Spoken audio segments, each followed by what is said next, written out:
Hello, my friend, and welcome to TFU News and Views. I am your host, Anthony Bricali, owner, operator, madman behind TFU.INFO, the website to archive Transformers University podcast, this podcast, and oh so much more. And today, we have a special Kingdom spoiler edition of the show. And somebody once told me that we would have an all-star cast of Transformers fans for this particular podcast. So let me introduce you to who is on the show today. We're going to start with my bottom left here.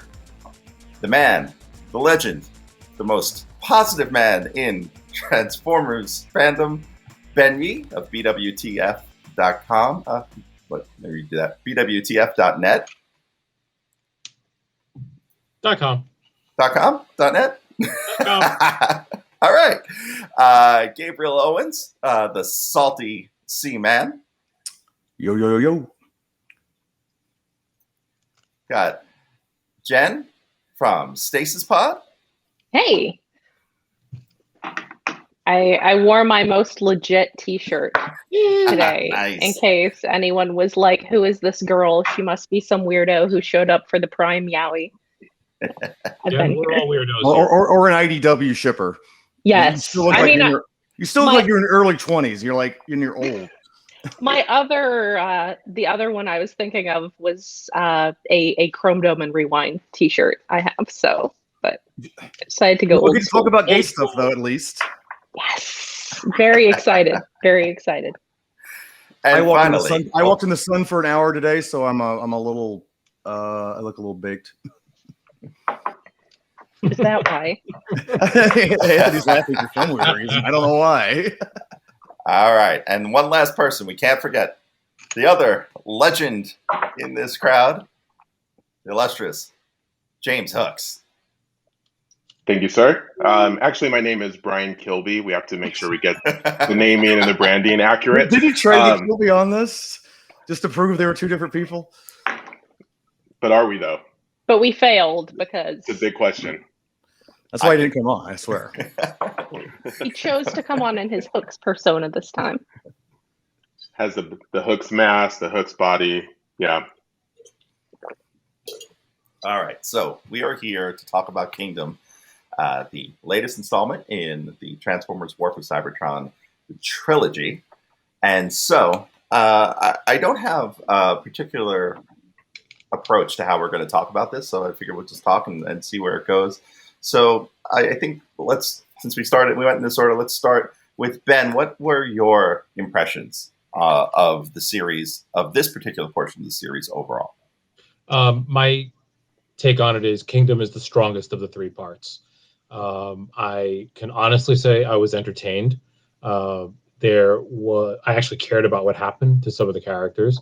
And by the end of it, I was actually very satisfied with it. And they kind of left it, I don't know how spoilery we're getting, but they did leave it open with some trapdoors for more stories if they want. Spoilers edition, I think. Okay. Yes. So let's let people know here. So here's your chance to punch out.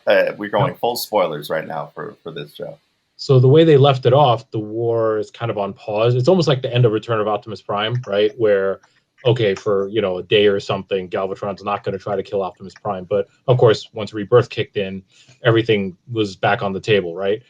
It's kind of felt like that was the state that they left the show at. So if they wanted to do more, they could. And I actually would be curious to see, after the experience that Megatron goes through, seeing his potential future and all the stuff with Unicron, where he would have gone as a character. And I would have liked to see how Optimus would have to deal with that, and how I also kind of wanted to see would the Beast Warriors kind of poof out of existence at some point, given that the future they came from technically doesn't exist, or maybe it does in the multiverse. They were a little fuzzy on that, and I'm sure that was on purpose. Well, yeah, the TVA hasn't shown up yet to prune them. So. Exactly. Yeah, and they as characters seemed a little fuzzy on that. They said we're in an entirely theoretical state at this point, and we could just poof out of existence at any moment. But let's keep going. Let's see what happens. Let's just keep going. Let's see if Owen Wilson shows up to give us a hard time. Well, apparently he doesn't understand the multiverse either. So I know. Nope. And they're literally fuzzy because they're beasts. Yes. Well, touché, sir. the mammals. But I will say I did have reservations about it, which I won't go all into now because I know you want to get to everybody. So we can talk more about that later. All right. So since Ben is waiting here, Gabe, how do you feel so far about Kingdom?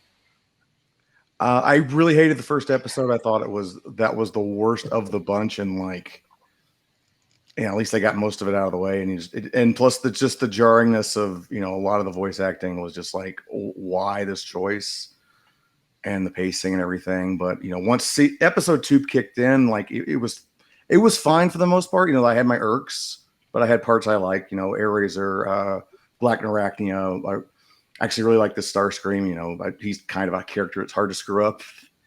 And then then you would get into more my personal gripes with it. But overall, it felt pretty mediocre. Certain plot points I'm kind of interested in following up on, but I don't know if I'd slog through another season to watch them. And if I wasn't reviewing it after how bad I thought the first episode was, I probably wouldn't have got past that. But episode 2 got a lot better at least, but it was a low bar set, I thought. And Jen, what would you say? I feel like I like it more the further I get from it, which is kind of the opposite feeling that I always had with the movies, was that I always loved them for the first couple minutes, and then the further I was like, wait a minute, that was actually terrible. That was the second movie for me. It was like, walked out. I saw it with Alan Young and walked out like toyboxcomics.com. Yeah. Walked out of a theater. We're like, it was a fun popcorn flick, whatever.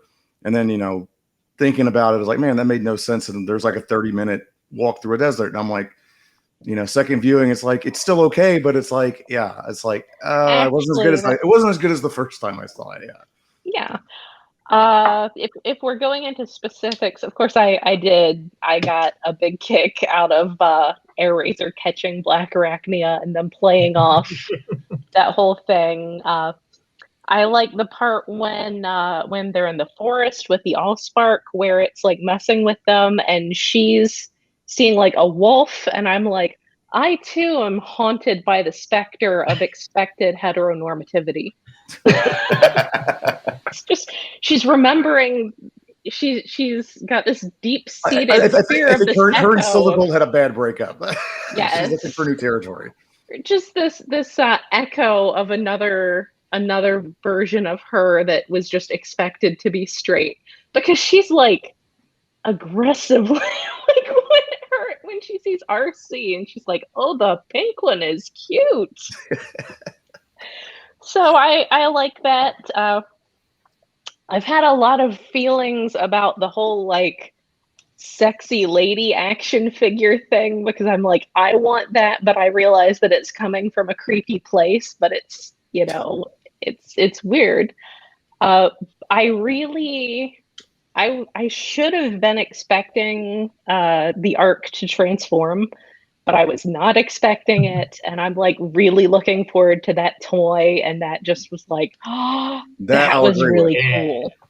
So I really loved that whole part. Wheeljack was a lot of fun. I think it's because Ben's energy is permeating the group chat here, so I'm feeling like, Wait, we ain't got the hooks yet, so don't. That's why I let Ben go first. And hooks go last. Let's start with the positive guy, then let's crap all over it. There was definitely like in the last episode, I was like, why is there suddenly weather on site? Like, where did all this moisture come from? But on the other hand, the snow was extremely my aesthetic, so I couldn't complain too much. So it was like, the voices, yeah, some of them were good. When they were good, they were good, and when they weren't, they weren't. Black Arachnia and Air Razor's voice actresses were both excellent. Of course, Frank Todaro has been like the best Starscream since at least Tom Kenny. I don't know, Steve Blooms was really good too. But the pacing was sort of like, the last episode. Well, what state did you watch it in, Trix? Yeah. So, but I did end up, I started watching it at the 1.25 speed. And then I was like, well, now my cats are destroying everything. I was like, if I do that, it's not fair to be reviewing it if that's not like the way it was actually presented. But yeah, it was just, there were a lot of times when I was like, how is this episode not over yet? Because it's just so plotting and things. Everyone is talking. It's very drawn out. I heard someone say Stevie Miss Prime on Twitter. That was so it's, it definitely had some enjoyable elements, but as a whole, it was sort of a slog to watch. The end. That's my summary. So, speaking of destroying everything, I know Hooks had mentioned in our text chat before the show that he had some choice words for the show. So, lay it on me. I did have some choice words, and this is a family show, so I will keep it clean. Do you remember The Incredibles? Yes. And what was the villain's name? Syndrome. When he said, he'll have his fun, but he'll share his inventions with everyone, because when everyone is super, no one will be. And that's how I felt about the 2.7 trillion MacGuffins and magical devices that were occurring in the show, where everyone was just, it was like, we must find the Allspark. We must find the Matrix. The golden, it's like everything was important at the same time. Everything had the same level of importance, and there was absolutely zero earned stakes in this. Everything was special for the sake of being special. And it felt like there were so many unearned moments, so many pieces of just things had to be this special thing because they said it was special. And I didn't feel any sense of real urgency to any of the characters' motivations. I didn't feel like there were even characters. They're more like walking trademarks who were allowing the plot to take them where they needed to go, as opposed to having personal motivations to guide them and to allow them to make decisions on their own, and to have a sense of who they are and why they're in this universe and what is motivating them and what's driving them. They were essentially directionless, and yet all moving at the same pace towards the same place. There were no surprises in the show. If everything is special and every magical device is just as equally important, then obviously people are going to want to get it. And since this was the last in a 3-part trilogy that was... Look, we all know that most Transformers media has been garbage, for the most part. There's pieces of it that we can get from it that we enjoy, but the good stuff is great.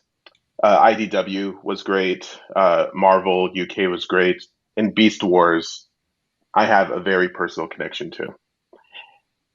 And I didn't have a problem with them using Beast Wars characters, because this is an IP. They have to be able to recycle the IP and renew it, and be able to have characters go on their own adventures. What I have a problem with is essentially copy and pasting and really fast forwarding certain character arcs, like Dinobots.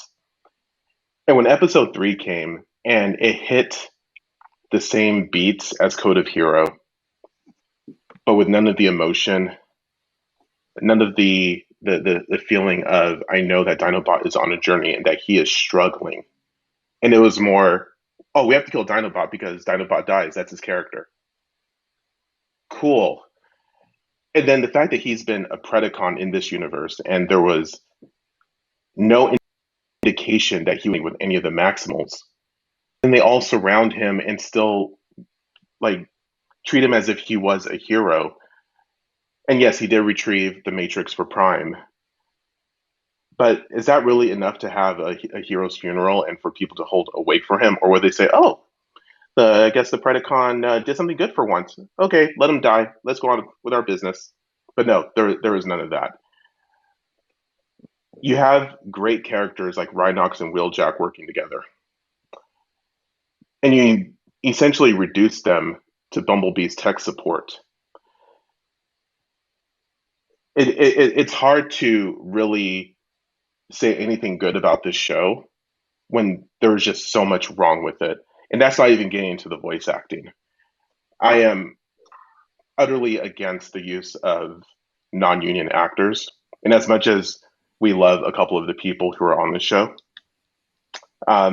this is the result of clear cost-cutting measures and a clear indication that there just wasn't as much care put into who these characters were going to be, as opposed to getting some voices behind some character models that might, provide content for people to absorb.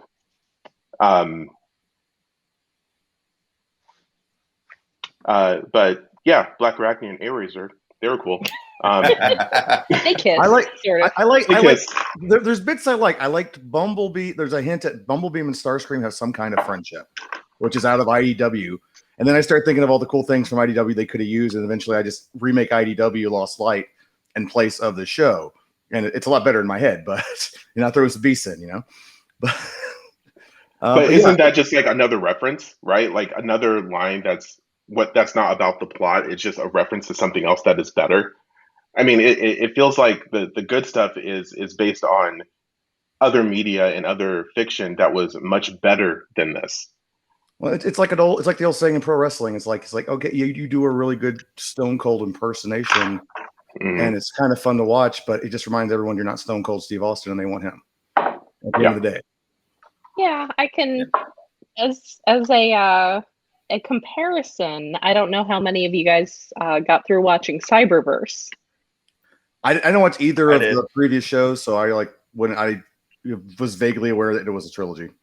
Do you mind spoilers? No, not at all. No. I'm not going to watch them. So there's I'm starting Botu tonight at Ant's insistence. In the first episode, there's this part where there's a flashback to a Decepticon named Deadlock coming into McAdams and switching sides. And then you have Drift, and it's like, I'm so excited because it was the first not movie inspired Drift in anything except IDW, to make the jump to another piece of fiction. And then in the third season, he just turns bad and tries to murder Hot Rod. And I'm like, why do you have him there if that's what you're going to do with him? Is just have him be like, oh, actually, I was still a bad guy all along. And it's that sort of pulling at your emotions from another piece of fiction, but then not really knowing quite what to do with it. Like someone said, they went through wiki articles looking for cool things to do. It's I sort of the part I like about Bumblebee is I think they. Oh no!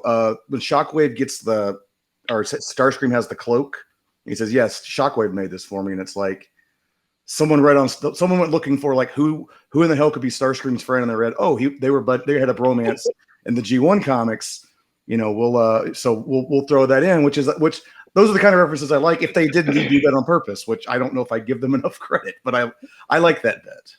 That's that's using a reference to something else that I think is a right way to do it. And it's really subtle, a nice little nod. To Hooks' point about the MacGuffins, I think that was one of the things that threw me about this show, in that they all carried the same weight to them. Going back to the first series, stuffed them all in there. They were like, just take this MacGuffin and this MacGuffin from over here. Let's have the golden discs and let's just jam them all together. If I ever never hear Matrix of Leadership, Golden Disc, or Allspark again, I'll be happy. It's so overused. I think that's more than anything they couldn't get another plot device.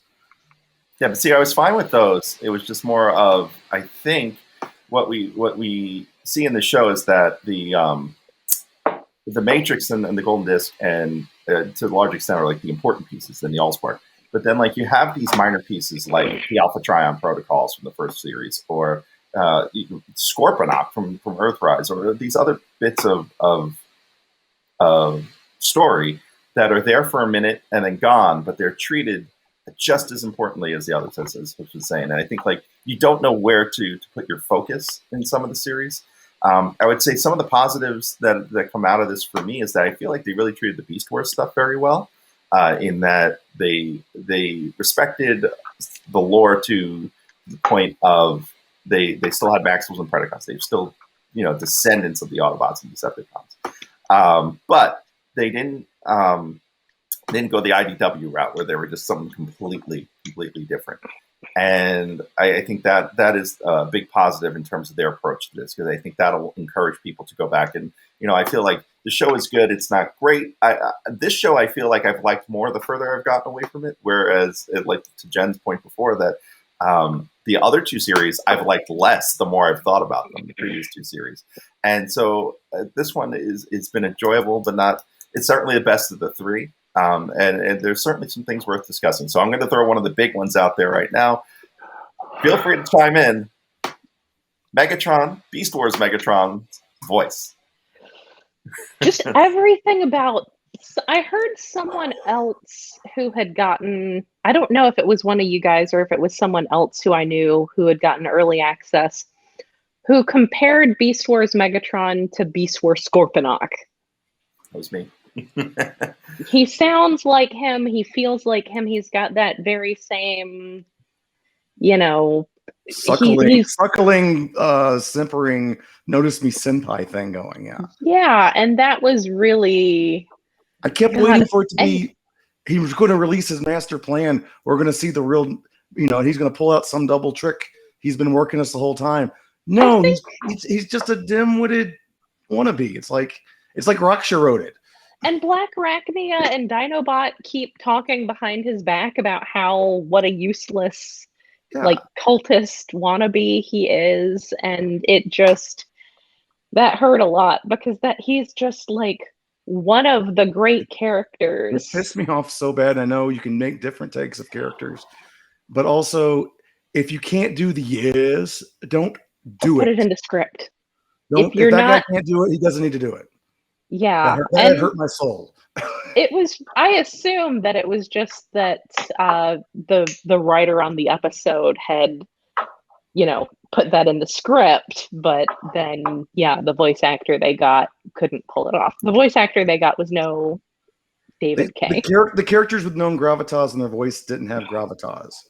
Rhinox, Right. Unicron, other than Megs, who obviously they always get their best Frank Welker impressions. So at least we always are consistent there. That hurt me a lot because Beast Wars Megatron is like one of such a great character. It really hurt me enjoying the show. It did. I've been actually rewatching a good chunk of Beast Wars lately, because there's an online stream that does like Toonami stuff. And they'll run through, they alternate between Beast Wars, and then when they run out, they do Reboot, and then they come back to Beast Wars. So I've had that like on in the background at work, and just being reminded what a good show it is, and what a great character he was, what a great villain, and just he's got what a great voice actor, voice actor. Yeah. I definitely also have very strong feelings about them cheaping out on the voice acting, because I think you absolutely need to pay good people to do good work.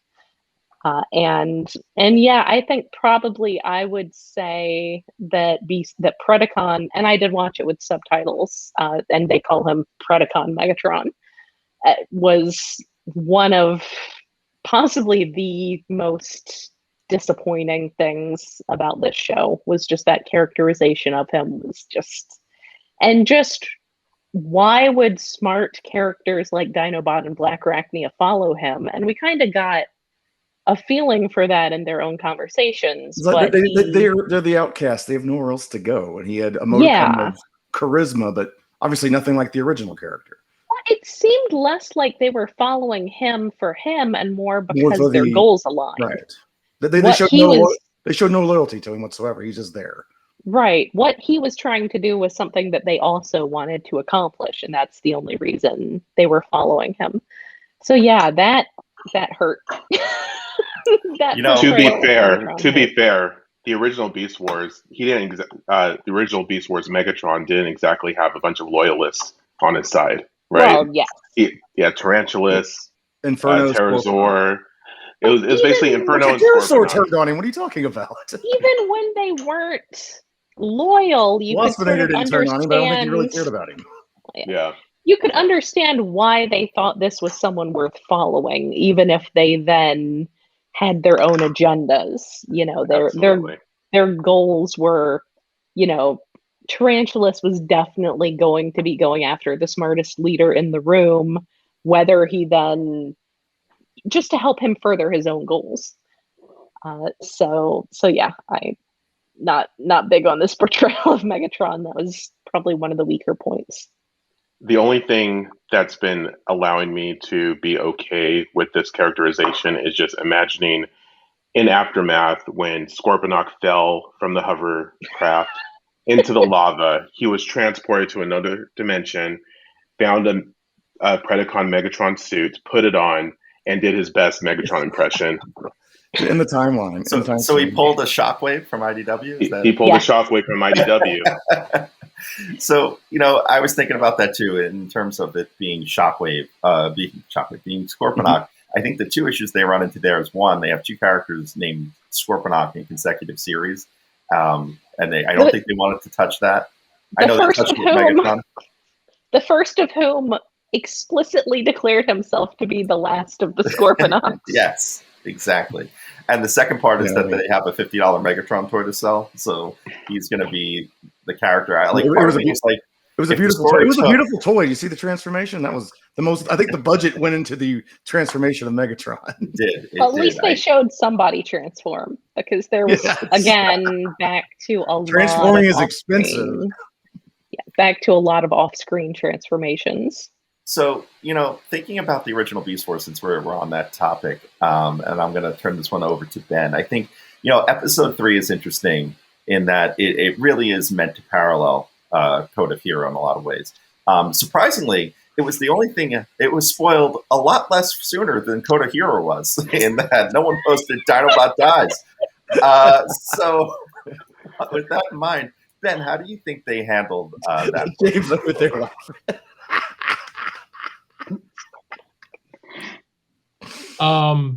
The death, you mean? I'm sorry. Yeah. So, okay. or just even not even just the death, but the Dinobot's arc here versus his arc. So I liked the idea behind his arc here. I like the idea of he's a conflicted character who wants to do the right thing under his own code of behavior and doesn't necessarily see the people he's allied himself with following that code of behavior. Besides, I'm going to do what I think is right. And goes off and unfortunately pays the ultimate price for it. I agree with Hooks that if they had developed that, I mean, if they had the budget to develop that over the course of a season, say, you know, like a 13 episode season or something, it would have been much more earned. The way it played off was I liked it, but I felt like, well, we're missing two pieces of the story. One, why did the Maximals seem to get along with him so well and know him so well? And I felt like there was history there because they established that they had been fighting on Ancient Earth for quite some time now, right? Over 200 Maximals had died. That doesn't happen in one day. They've been fighting this war for years. So my guess would be in that time frame, either Dinobot has switched sides before, or he's done honorable things that in some way benefited the Maximals in the past. So that's where that rapport comes from, because it certainly wasn't really shown how that rapport developed in the show, but it was there somehow. The other thing that wasn't earned as much was also, and I agree with Hooks that he wasn't given enough time to show, well, why is he so conflicted? Why is he doing all this stuff? He kind of says it, and we just kind of have to take his word for it. But, you know, the original Beast Wars show spent a lot of time showing us Dinobot's conflict, showing us why Dinobot behaves the way he does, and that he's consistent, right? Even with the people he's allied with. Once he joins the Maximals, it's not like his personality changed. He was still the same Dinobot.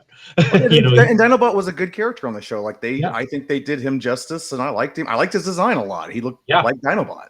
The I think beasts in you're- general look really good. I loved all their designs. Yeah. So I think that you're kind of getting to the core of the problem here, which is that they didn't have enough time. budget. They didn't have a 3-season. I mean, they did. This is the third of the 3 seasons, but that's like having something huge happen with depth charge that you're supposed to super care about him for. When you would have 80s cartoons where some character would show up and die by the end of the episode. it was like that.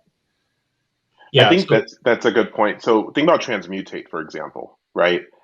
She was only in, or they were only in 22 minutes of the show, and yet we cared about their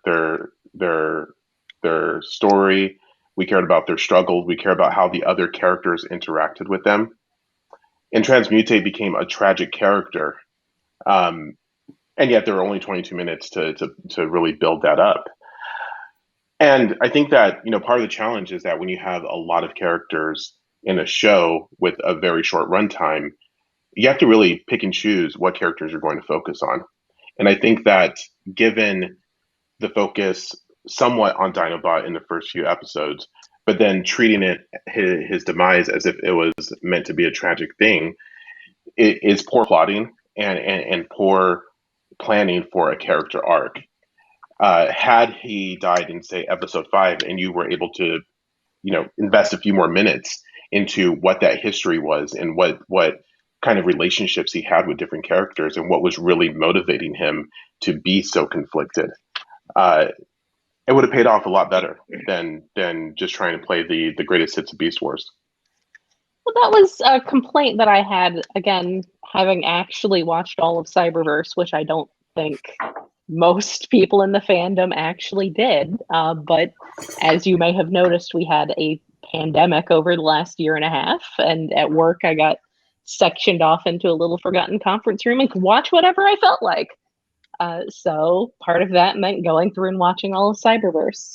But it was a lot like a younger pitched version of this, in that it had some really great moments, but it did occasionally try to cash in on, pull in your emotional investment in things from other Transformers stories.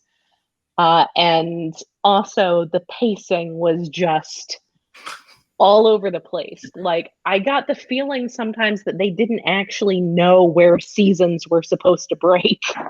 Like, the beginning of the 3rd season is really like the ending multi-parter of the 2nd season, and then like 4th episode in, and there's some other thing happening entirely that is clearly where the 4th season was supposed to be, and then there's like the pacing is not. I don't know at what point, if that's just an issue with the it's story, animation. I think like it's animation. the story editors.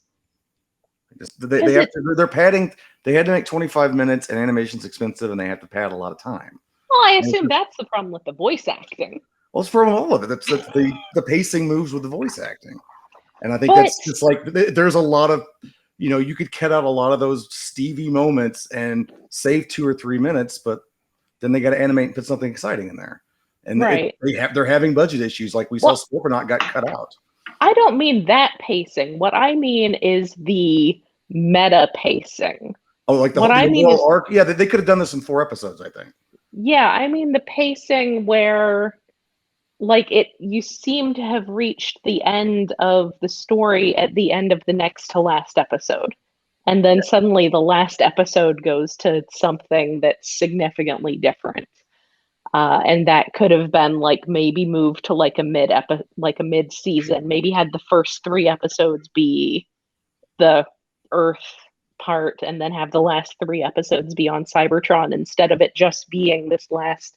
So yeah, I don't mean like the micro pacing. I mean the macro pacing of the entire series as a whole.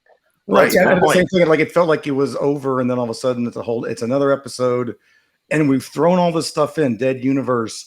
Galvatron suddenly a very important person. Oh, let's go meet Nemesis Prime. who at least we'd gotten bits and pieces of, I think, more than Galvatron.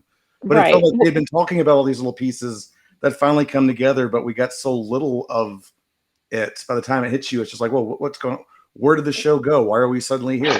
What's the dead Right. universe? They didn't. It's like we needed Nightbeat there to explain the dead universe because they sure as hell didn't. No.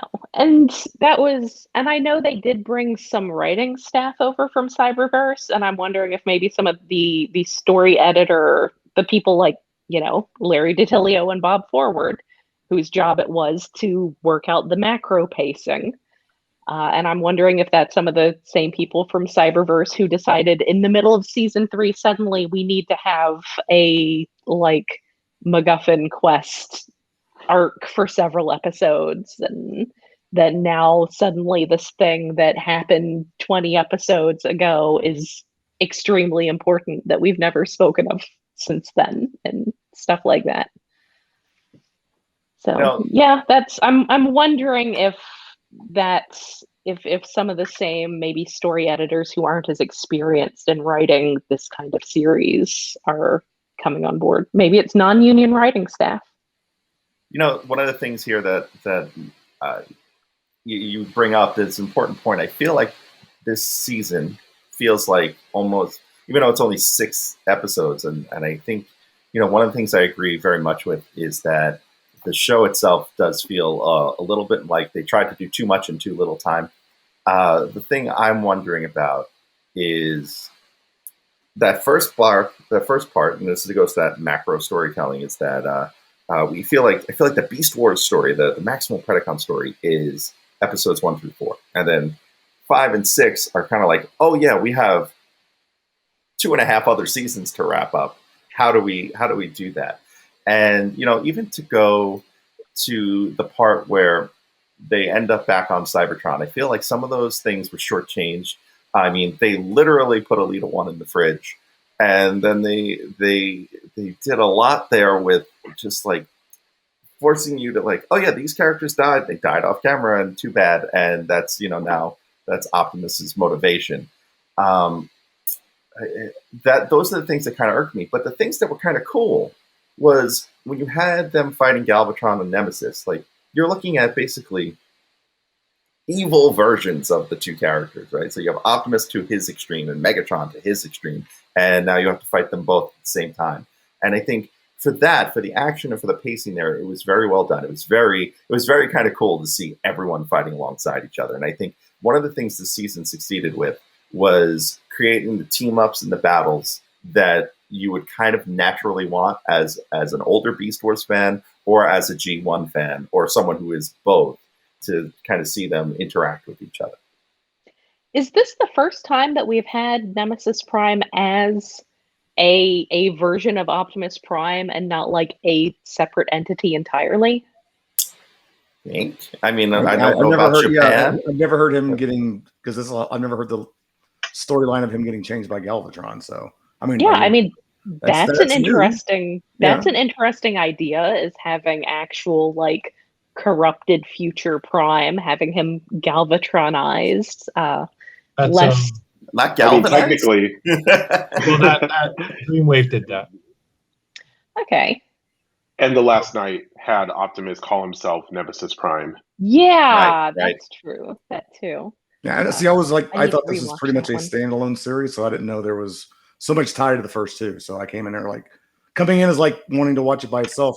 They did a poor job explaining a lot of this stuff. It was like, whoa, wait, where's all this shooting at me from?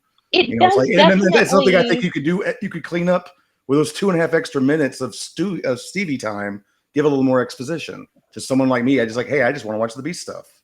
It does feel like they get here, and I did watch the other two series, and it does feel like they get there and immediately the Beast Wars characters hijack the entire story for a few episodes. So I had no reason to believe there even was a continued story because it just went right into Beast Wars. Beast Wars! No wailing electric No guitar. guitar riffs. No guitar riffs. Needed guitar riffs. Yeah. So I will say, on the positive side, episode 5 did have some great cinematography and some good fight scenes. Oh my That goodness, was the best the fighting whole in the thing. The Yeah. arc. Yeah. The arc was great. I don't know why I wasn't expecting that to happen, because I've got that toy on pre-order. It's coming soon. People have been getting it and posting it on Twitter, but yeah, I wasn't expecting it. And I was very like, oh my God, that's so cool. And it was sort of interesting, Teletran talking about finding that form when scanning alternate futures, which gets into that sort of multiversal thing, like it saw the last Autobot in some other timeline and intentionally, remade itself based on that. And that was cool. I think some of the Easter eggs in here were really well done. I didn't realize it was a last Autobot reference till I read it, and I was like, oh yeah, that, because I was kind of like, it happened, and like it just kind of went by me, which felt weird because like that's a pretty big moment. But yeah, reading about like, oh, the last Autobot, you're like, oh, there's a toy. I'm like, oh yeah, now I remember it a lot better. But I'm wondering, I was thinking about what demographic they're shooting for this show with, and I figured it has to be, around our age demographic. Grew up on G1, B stores they watched in their dorms room in college casually, and otherwise haven't thought of Transformers since, the last Michael Bay movie, which they probably hated. So I can see going for that audience. I wonder how big that audience is, because I figure they know they got the hardcores no matter what. We'll throw some references to G1 and IDW and and make them happy, or they think they're going to make us happy, but we're never happy. No, I mean, I don't know what the different production paths with this stuff going to Netflix are like, but that new Masters of the Universe show was getting like a full media. Like I'm surprised that maybe they did have Kevin Smith on some late night shows, and an all-star cast of all of Kevin Smith's buddies who agreed to do it for right. But they had him on like the Today Show at one point promoting it. I'm like, what is the audience overlap there? We're just carpet bombing the media right now, promoting this show. I mean, I guess moms with kids of an appropriate age would be that audience. But with this, the budget, it's not that same kind of promotional budget. It's not that same kind of budget at all. And it kind of hurts. I think it's that, Mattel with their boys brands probably can afford to put all their eggs in one basket. Mattel doesn't own Motu anymore. But they're behind Mattel Television. They have the license, but they don't actually own it. Yes, but they are producing the Revelation series. It's produced by Mattel Television. So they have the ability to put all their eggs in one basket in this, whereas Hasbro is probably splitting their dollars between the Snake Eyes movie and 3 Transformers series and Power Rangers and whatever else they're trying to land, a Micronauts movie or a Mask movie or whatever else they're trying to do. So I think you're seeing Mattel go all in on He-Man because they can't do anything but go all in on He-Man. The time was right for it. Obviously, everyone's going, and that audience would be a little older than ours. That's like a almost 50-year-old audience. To some extent, it's not that much more. I mean, He-Man hit in 82 and 83, so you're only talking on average 2 years old. I'm 42, and I was definitely big into the He-Man and the She-Ra as a kid, and it kind of got replaced by Transformers because I like robots. Robots are extra super special cool, but I definitely have a lot of good memories of getting like a new She-Ra toy while we were on a road trip and that sort of thing. So, it's about our same age. Not really. I feel like we're sort of on the edge of where that is. So given that robots are extra cool, I'm going to bring this back around. Let's go around and we'll start with Hooks, I think. Give me your one. You sure you want to do that? Oh yeah, I do. Give me your one moment that you were really into the show for a second. Something that got you to the edge of your seat, or something that got you, into this series for 10 seconds. The moment when the Maximals in episode 5 and the camera spun around them, and Optimus Primal, in the most dull voice ever, said Maximals maximize. They transformed, attacked the Nemesis, and I think it was a Nemesis, and Yeah, that scene, it was like, okay, this would be what it would be like if Beast Wars was produced in 2021. Just an excellent transition, excellent beginning of a great fight scene. Um, and I kind of want to redub that scene with some guitar riffs and random Beast Wars chants, and because I think that the actual cinematography there was really good. Awesome. Ben, what would you say your one moment from this series has been so far? There were a lot of them, but I'll tell you one of the earliest ones that grabbed me, and it's a very simple one, was Air-Razor and Laserbeak having a bird fight through the forest. Because that's actually what I think the series needed more of. This, to me, of all three parts, was the most toyetic. This series, of the all three, is the one that made me most want to play with the toys. It is also the one that made me most glad I own most of the toys already, so I wouldn't have to find them online. But having that scene, and later on in another episode, having Cheetor fight Ravage, it's not something I ever really thought about, but as soon as I saw it, I said, I've been waiting to see that for years, and I didn't even know it. There was just something about playing with the whole beast form thing between G1 and the Maximals and Predacons, and contrasting that I found wonderful. And I wish a little bit more of that mashup type spirit had happened in the show. Everyone mentioned before the whole issue with too many MacGuffins and so on. I think if we had gotten away from that a little bit and focused a little bit more on just being playful and really enjoying, like, taking this toy box of characters and putting them all in, on the battleground on my carpet and having an adventure with them. I feel like if they had done a little more of that, there would have been a little bit more joy that I think people are looking for in this show. I will say, though, that said, Kingdom did another thing, which I'm very happy about, is it got away from the dreariness that I think overwhelmed me with Siege, and still kind of hung around a bit for Earthrise, though it was a little less. There was a lightness to this show that I really enjoyed, and I think those two moments that I pointed out exemplified that lightness. I agree with you there. I think, for me, my moment really was, I mean, because I'm a Wheeljack nerd, that him working with Rhinox and Rat Trap, that set well for me as, like, that's the team up I wanted to see. That would be your favorite part, because it was Of course it was. Of course it was. And it was a good Wheeljack, thank God. Yes.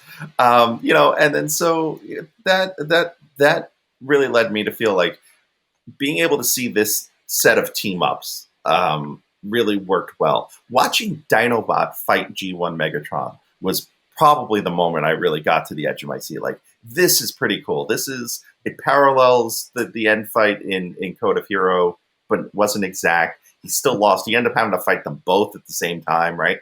Loses his arm before he dies. Like, there's a lot of really it's a little dark, it's a little gritty, but it felt like it fit. I think yes, there's a lightness. I think the comedy here was good too. Some of one of the jokes that I keep seeing passed over, like the jokes about Megatron and two Megatrons and having them have to decide who, he's got to change that name. That's all really, really good stuff to me. And then the other one was when, I think was it Air-Razor, when she's flying above the forest and they're all in that haze and she's like looking for the Autobots and she's like calling out names and she's like, the red one? That made me laugh. Because I was like, oh, that's Sideswipe, I think, but there's so many of those body models. Yeah, he could be the red one. What's his name? Yeah, what's his name? Jen, what about you? What stood out for you? I guess, and I feel bad because I was, criticizing them for drawing on your emotional attachment to things that are already out there. But I did really love the arc transforming to fight the Nemesis. I loved him looking in his hand and having Megatron in his giant, enormous hand. And I did really love that the part where Air-Razor swoops down and catches Black Arachnia, that was a callback to when that happened in Beast Wars, except it was Air instead of Silverbolt. So if you're gonna have a callback, I thought that one perfect. But yeah, just the whole fight with the Ark just reaching up and holding back the Nemesis, and it was, though they did call out earlier when I think in the first episode when Primal calls Optimus Nemesis because that's who he thought he was, and someone's like, the Decepticon ship, because that's what happens when you keep. It's exactly what happened. Because I didn't watch the other two series. I was like, what are they talking about? Oh, that Nemesis. Okay. Yes, it was a very good, all the good names are taken sort of call out there. So I like that they called that out. But yeah, I thought that was just such a well directed big fight with all these other little things going on around it. So that was my moment. And Gabe, wrap it up for us. Surprisingly, there's some good beast stuff in there. I mentioned, Black Arachnia's, blatant lesbianism. I just adore. But I was a little, Cheetor didn't get a whole lot, but Bumblebee last episode, just who gave him a personality all of a sudden? He was just kind of a nobody, and he's up in Optimus Prime shit, and he's just like laying into him. And I'm like, oh my god, he grows some balls.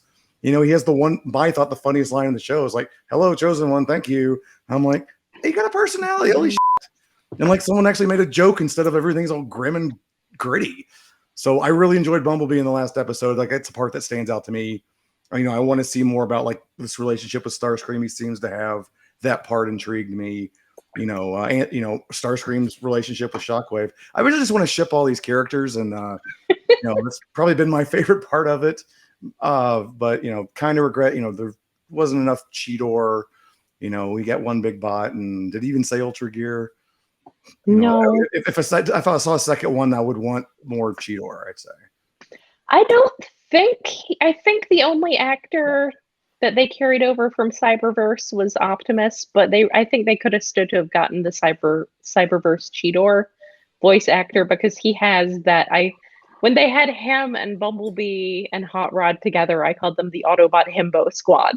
I was waiting for that, but the voice actor was fine. He gave the cheerful young, it's as the voice acting on the show goes, it was definitely better than a lot. So yeah, but yeah, Cyberverse Cheetor very good at being dumb as a rock. Yes, that's my kind of Cheetor. Delightfully, he was like the Allspark Guardian, but also just absolutely duh. So you guys mentioned, I think, and one last thing I think it's worth talking about before we close out, Starscream's arc here. I think it's a really interesting and underlooked piece of this, in that Starscream, the joke watching G1 over as a 40-year-old is that Starscream is the most effective Autobot. And so, he's been working deep cover all these years. Prime goes by and slips him a 5 like every other, every couple of weeks. Exactly. So, Starscream's arc here, where he is the person who sees what's going on. Did anyone see that coming? I don't know if I did. And he was being selflessness about it too, which is like so against what Starscream is. He's a coward traitor. And he's like, for the betterment of everybody, I want to be the good guy here. And everyone's like, well, bull crap, you're Starscream. I really loved Black Arachnia calling him on waiting for someone else to get rid of Megatron so he could be leader, waiting for something else to take care of Megatron so he could be leader, and never, ever being proactive about it. And her just calling him right out on that. That was a really good scene, and that was a good use of the characters. And a callback to Starscream, to the Starscream episode in the original Beast Wars, because she's one of the ones who actually read the files and knows what a cowardly traitor he is. Yes, they're from the future and they know a lot about history. So, speaking of the original Beast Wars, I would be remiss not to mention this, but I think this is the first time on a podcast where we've had two people who have had a mention on Beast Wars. In fact, two people who were both twice mentioned on the original Beast Wars series. in Ben and in James. Sector hooks. Yeah. So The same. I don't think this has ever happened in Transformers history. So we do have a first here. So as we wrap up, does anyone have any final thoughts they would like to impart on people who are planning? Well, if you're planning to watch the show, we just ruined it for you. But people who maybe walked away from the show with one opinion, where you might want them to have a different outlook on it. It's, I think different strokes for different folks. I think there's, a lot of people like Ben who are going to enjoy it on a different level. It's like, I'm going to sit here and pick it apart because I'm a nerd, and I really wasn't happy with a lot of the characterization on Beast Wars. The plotting, the pacing, the weird breathing, whatever that was going on. It was so distracting, but there's a good story there and a lot of good little elements. It's like the Bay movie. Sometimes you just got to pick apart the parts you really like, High Skyfire, right? Looking at you, Jen. So yeah, I would like to see that a second season if it had a new voice acting cast and a better written script, I guess. But yeah, a lot of people will, like I said, that casual guy who remembers one of my favorite ones, a girl called him Gay Dinosaur Megatron, from the dorm room.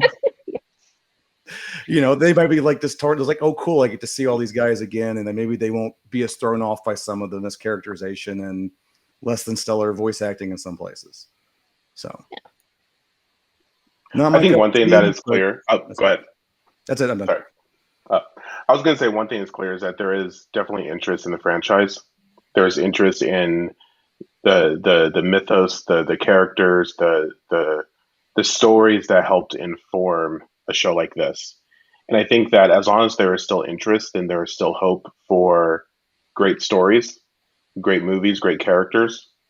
And while I personally found this to be lacking in more than a few areas, I think the fact that there is still an investment to be able to tell stories about these robots that turn into so many different things, I think is just making my 5-year-old heart flutter. I remember the early days of the internet, being like 11, 12 years old, and we were just writing fan fiction because there was nothing out there, no content, no comics, no TV. Like me and Jenny go back to the fanzine days. We got you. Yeah. And Hooks, your fanfic was one of my first introductions to the online fandom. So definitely. Aww. Try to do you proud. Ben Yee's site's probably one of the very first Transformer sites I got onto because it was linked on every single web ring back in the day. It's like, you got to go to Ben Yee's site if you want to know Beast Wars. All the young kids are going, what the hell's a web ring? Yeah, and Ben, I think I tagged you into it over on Twitter a couple months ago when I finally got a chance to dig my old bin of fanzines out of my parents' basement when I was getting the last of my storage out, and I just pulled out a few of them and just arrayed them for a nice photogenic picture, and there's definitely some of your art in there. Wow, I wish I still had mine. My mom burned them when I went in the Navy. Oh no, my parents don't get rid of anything. They've still got an Atari 2600 down there. I specifically had a box of "Do not sell this," and I came home after boot camp. They're like, "Oh, we sold it." Though they do seem to have gotten rid of my extremely rare to the point, blue streak levels of Apocrypha gem llama that I had. That apparently did not do well in the heat in a box of My Little Ponies. Oh no! Did I ever share with you all what my mom did to my original Marvel Transformers comics? Oh no! No, but she hole punched them and put them into a binder. Ouch! That's trying. That's fine for 65 issues or so. Yeah. It was. She was trying. Even Car Wash of Doom didn't deserve that. No. Maybe Micro. It's okay. Yeah, it's okay. I like to refer to my parents as functional hoarders. I will say I'm pretty sure when they got rid of that box with My Little Pony stuff, it was in 2015 or so. I think when you mentioned the word hoarders on a show dedicated to people who collect a lot of toys, everyone starts pulling on their collars. When I was staying with them a few years ago, in their junk drawer, I found a cassette from a Gem mail-away. Nice. Wow. But no, the good part about this is that was like 6 moves after I had gotten that. So they had moved that to like 6 different houses and just left it in the junk drawer. The junk drawer just kept moving untouched. That's amazing. Yeah, they just dump, I guess, the junk drawer into a box and then into dump another it junk back. drawer. Yeah. And then it goes back. That's how it works. Don't you know Where that? it belongs. It's like that bag of cables and wires you will never get rid of. And Yes. It's just like, yes. It's like there's nothing in the world that this will plug into anymore, but just in case I ever need it. Gotta have my Zune charger just in case. So I think as we wrap up, because we're just about at time here, so I wanna wrap up because I know we can talk all night, Yes. and we have talked all night for the most part, most of our lives.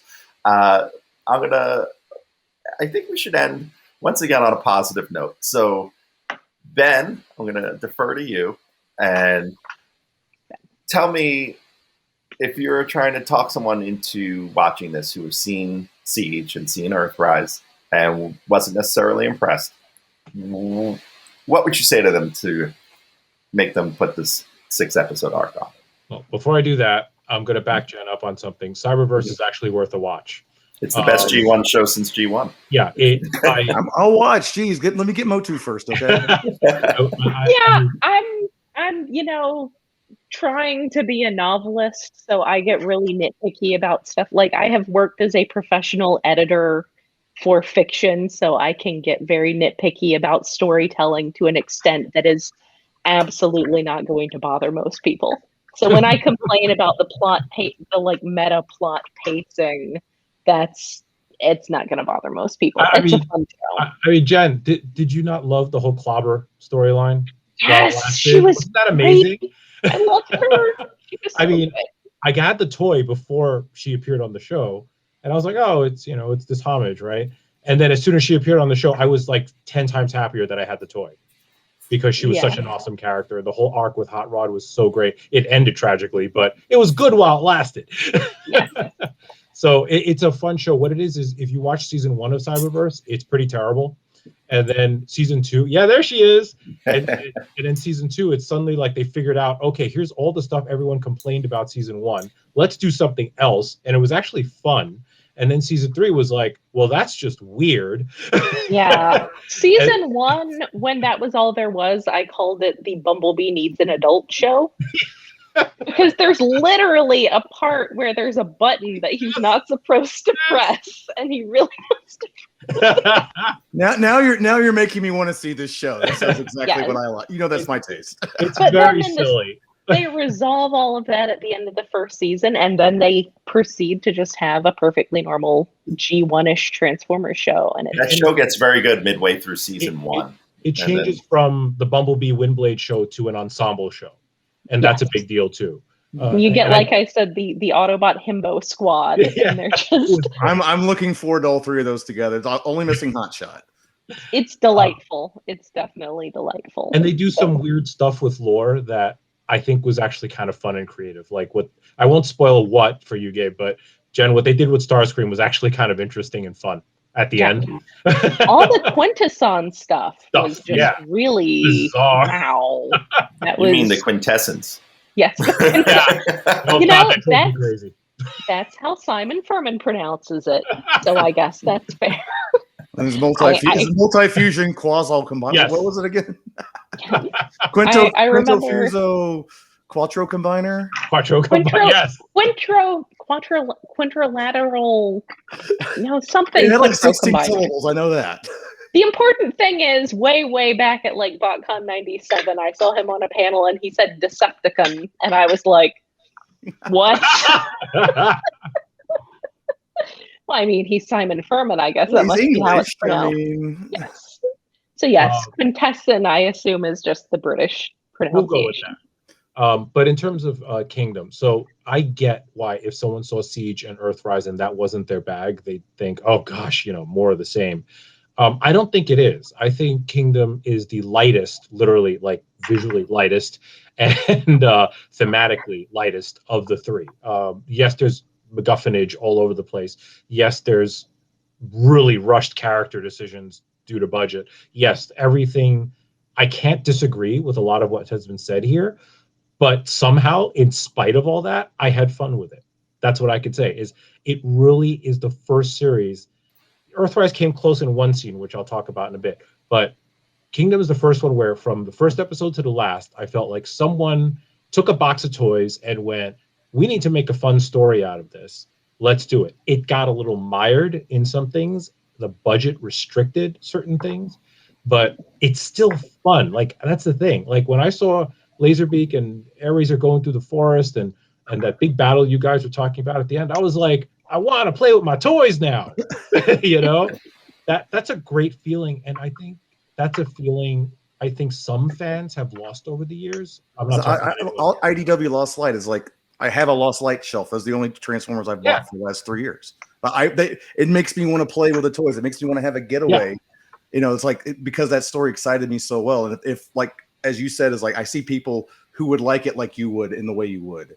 That's right. So I can't say don't watch this. Right. If you want a good popcorn flick or series that's playing with the Beast War toys, here you go. Kind of ignore the whatever the hell they were doing with the Allspark and the Matrix, and I gave up trying to pay attention.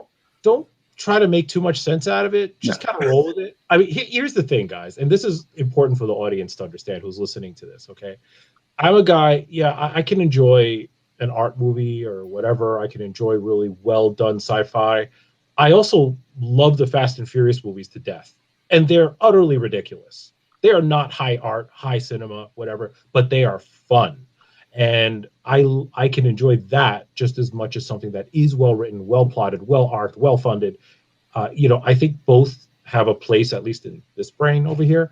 But that's me, right? That's me specifically. Not everyone has to agree with that.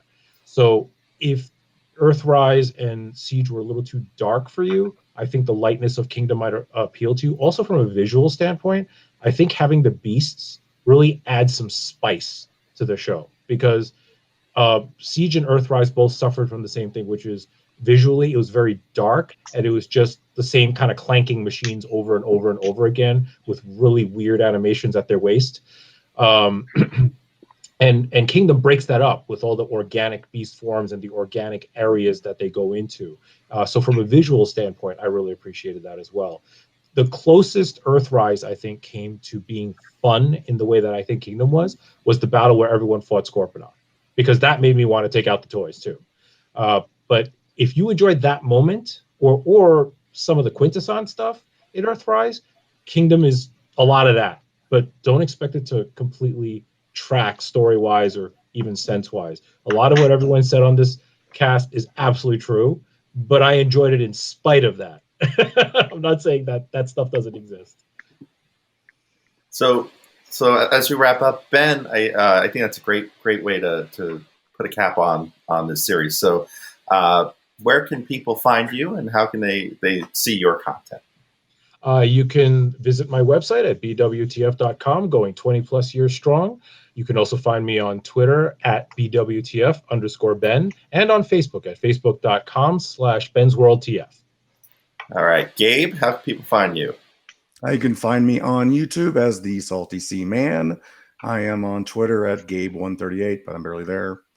And on TFU, the TFU podcast, whenever we start recording again. Yeah, we'll have some more episodes. And you went 52 minutes without cursing on this one. I dropped an S-bomb. No, I know. That's when you cursed. Oh, okay, gotcha. Yeah, so I got to go back and take those out. So that'll be my fun for the day. All right, so hold on, let me get rid of this. I planned that S-bomb though. That was like that wasn't sperm in the moment. Hooks, how can people find you? I'm too busy to be found.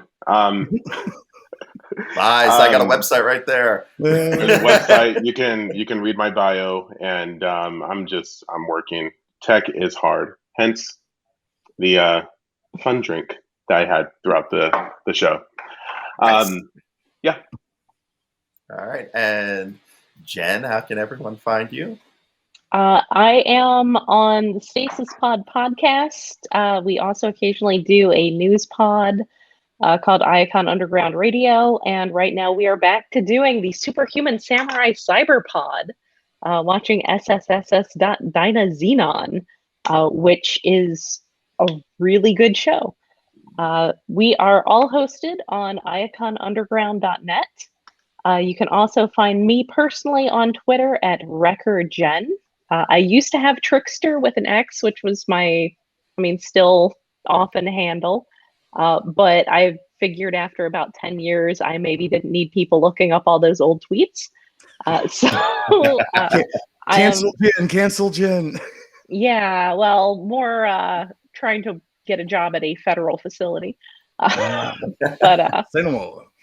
So WreckerGen at Twitter. I am on Twitter way too much. Come for the foster kitten pictures, stay for the extreme leftist politics. Also, our podcasts are at Iacon UG on Twitter.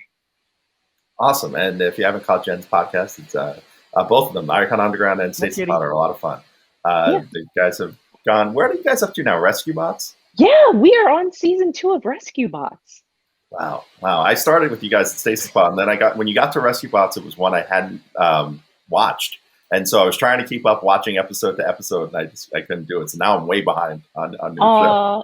Yeah, we've gotten to a point where some of the material we're covering is kind of like it's on like Tubi or something, like with Transformers Prime. I think the first season is on Netflix, but seasons 2 and 3 are on some random other thing. And it's kind of hard to pin them all down. And I've had to go to some questionable methods to get some of our material that we've covered. Not quite like the $40 I spent on a bootleg Inhumanoids DVD set, but we do what we can. I spent 30 on a Duckman one. Yes. And speaking of questionable websites, you can find me at www.TFU.INFO. If you're not familiar with that website, then I don't know how you got here. So what are you even doing? Yeah. Are you just wandering around the internet lost? Yeah. But if you haven't got here via that website, that's how you can find me. And you can find all of our podcasts at basically everywhere where you listen to podcasts: iTunes, Apple, Spotify, Google Play, the whole nine. Transformers University podcast and this podcast, TFU News and Views, which, if you listen to the podcast feed, I will be including some bonus audio at the beginning and end of this, some more of my thoughts on Kingdom as well. And so I just want to thank my entire panel here: Ben, Gabe, Jen, James. You are all phenomenal. I love you all, and thank you for being a part of the show. Rock on, brother. Love you guys. See ya. All right. Thank you.